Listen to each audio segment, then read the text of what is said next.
உயிரோடு உயிரானீரே, எந்தன் மனதாலும் நினைவானீரே. உயிரோடு உயிரானீரே, எந்தன் மனதாலும் நினைவானீரே. எந்தன் மனதாலும் நினைவானீரே. ஆம் அன்பானவர்களே, இந்த நாளிலே கர்த்தருடைய வார்த்தை சொல்கிறது, கர்த்தருக்கு பயந்தவர்களுக்கு குறைவே இல்லை என்று. சங்கீதம் 34ஆம் சங்கீதம் 9வது வசனத்துல கர்த்தருடைய வார்த்தை உரைக்கப்பட்டிருக்கிறது. யாருக்கு குறைவில்லாத வாழ்க்கை என்று ஆண்டவர் வேதம் சொல்கிறது? கர்த்தருக்கு பயந்தவர்களுக்கு, கர்த்தருக்கு பயப்படுகிறவர்களுக்கு தான் குறைவில்லாத நிறைவான ஆசீர்வாதம் உள்ள வாழ்க்கை ஆண்டவர் தருகிறார்.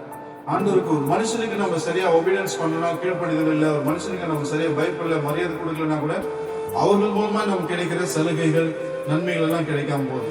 ஏன்னா அவன் என்ன மதிக்கல அப்படின்னு சொல்லி நமக்கு வர வேண்டியதெல்லாம் என்ன பண்ணாங்க, லேட் பண்ணாங்க, தடுத்து நிறுத்துறாங்க. ஒரு மதிப்பு இல்லை, மரியாதை இல்லை, மதிக்கல அப்படின்னு சொல்லிட்டு மனிதர்களை நம்ம மதிக்கலனாவே அவங்க கிட்ட இருந்து நமக்கு கிடைக்கிற ஆசீர்வாதம் கிடைக்காம போகுது. அதுபோல ஆண்டவருக்கு நம்ம பயப்படல, நம்ம ஏனோதானு வாழ்ந்து கொண்டு நம்ம ஏதோ பேர் கிறிஸ்துல நம்ம வாழும்போது ஆண்டவர் என்னை ஆஸ்வதிக்கல அப்படின்னு சொன்னா அது நம்ம தான் காரணம். நம்ம கர்த்தருக்கு 100% பயந்து நாம் நடக்கும் பொழுது, கர்த்தருடைய கட்டளைக்கு கீழ்ப்படிந்து வாழும்போது கர்த்தர் 100% நம்மை ஆஸ்வதிக்க வல்லவராக.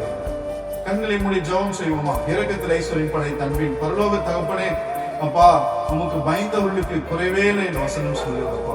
உமக்கு பயப்படுவர்களுக்கு ஞானத்தை கொடுக்கிறீங்க. பயப்படுகிறவர்களுக்கு ஆண்டவரே, உமக்கு பயந்து நடக்கிறவர்களுக்கு ஆண்டவரில் ஆயுசு நாட்களை பெருகு பண்ணுகிற தேவனாய் இருக்கிற ஆண்டவரே, உமக்கு பயந்து 100% பயந்து வாழ ஆண்டவரே, உங்களுடைய 100% ஆசீர்வாதங்களை பெற்றுக்கொள்ள கிருபை செய்வீராக நாங்கள் செபிக்கிறோம். துதிகன மகிமையெல்லாம் செலுத்தி மீட்பர் இயேசு கிறிஸ்துவின் நாமத்தில் செபிக்கிறோம் பிதாவே. ஆமென். God bless you. தேவன் தாமே உங்களை ஆசீர்வதிப்பார்.